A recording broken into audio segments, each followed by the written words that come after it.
Hello friends, let's know how to use being in our daily conversation.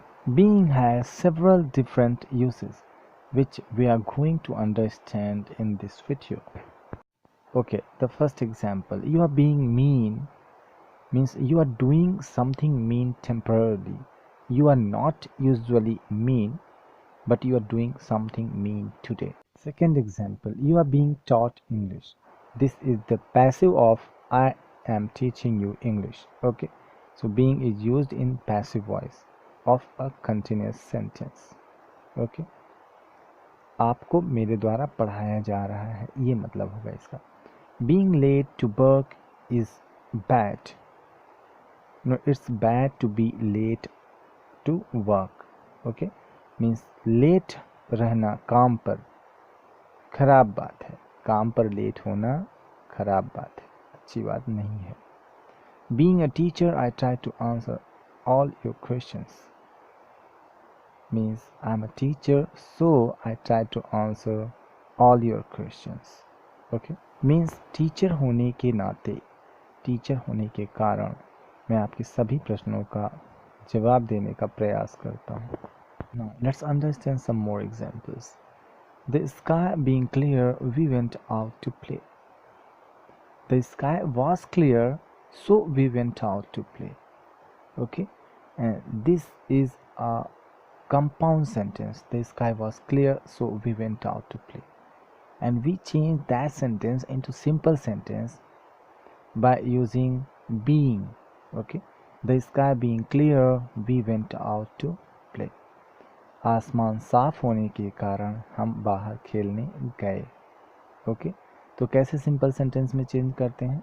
जो उसका subject है the sky was clear, the sky of was को being में बदल देते हैं. The sky being clear, we went to play, और सो सेंटेंस से हटा दिया जाता है. Second sentence, despite being late he was not punished. He was late, however he was not punished. He was late, but he was not punished. वो compound sentence है, इसको सिंपल सेंटेंस में बीइंग का यूज़ करके ऐसे बनाते हैं. Despite being late, he was not punished. यहाँ पर बीइंग लेट है, यहाँ सब्जेक्ट नहीं है, क्योंकि लेट वह था he was late and he was not punished. The same subject in both the sentences. दोनों सेंटेंस में सब्जेक्ट एक ही है, और इसीलिए जो पहला सेंटेंस है डिस्पाइट बीइंग लेट में सब्जेक्ट यूज़ नहीं किया गया, वो दूसरे में यूज़ किया गया है, और वही सब्जेक्ट दोनों सेंटेंसेस में सब्जेक्ट का काम करता है. तो despite being late he was not punished, late होने के बावजूद भी उसे दंड नहीं दिया गया. Third sentence, thanks for being with me. Thanks for being with me means you was with me, and for that thanks, for that I thank you. Okay, मेरे साथ होने के लिए आपका धन्यवाद. And last but not least, in spite of my father being ill, I took his help in my project. In spite of के स्थान पर हम despite भी लिख सकते हैं. Despite my father being ill, I took his help in my project. My father was ill, however, I took his help in my project. The same thing, okay? And we can change this into simple sentence by this: in spite of or despite my father being ill, I took his help in my project. यहाँ पर was को being में बदल दिया गया है. My father was ill, however I took his help in my project. however को हटाते हैं और in spite of या फिर despite लगाते हैं, और my father being ill was को being में बदल दिया जाता है, and I took his help in my project.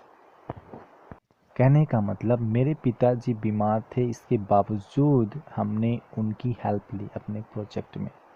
मेरे पिताजी के बीमार होने के बावजूद मैंने उनकी मदद ली प्रोजेक्ट में. ओके, ये ध्यान दीजिए. लेकिन अगर हम इस सेंटेंस को अगर कहना चाहें कि मेरे पिताजी बीमार होने के बावजूद भी मेरी मदद किए, तो हमको इस तरीके से नहीं बनाएंगे. तो किस तरीके से बनाया जाएगा? जिस तरीके से दूसरा सेंटेंस लिखा हुआ है, क्योंकि सेम सब्जेक्ट हो जाते हैं दोनों सेंटेंस में।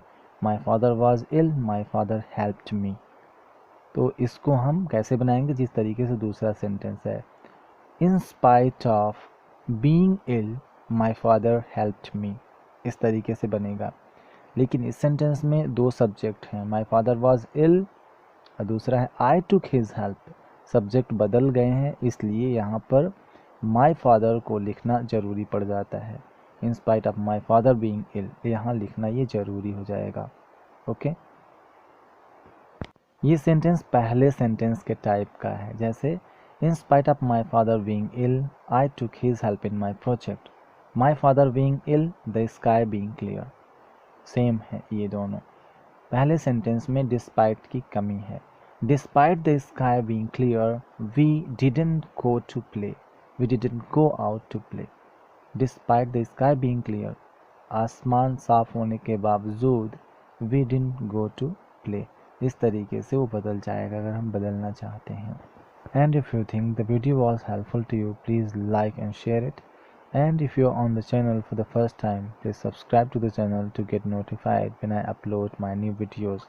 Thanks for watching.